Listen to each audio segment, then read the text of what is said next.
இந்த ஆலயம் உனக்காக.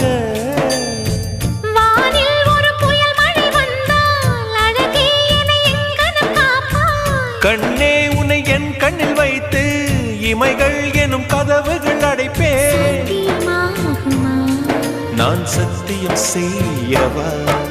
தொடு தொடுவெனவே வானவில் என்னை தூரத்தில் அழைக்கின்ற நேரம். உவா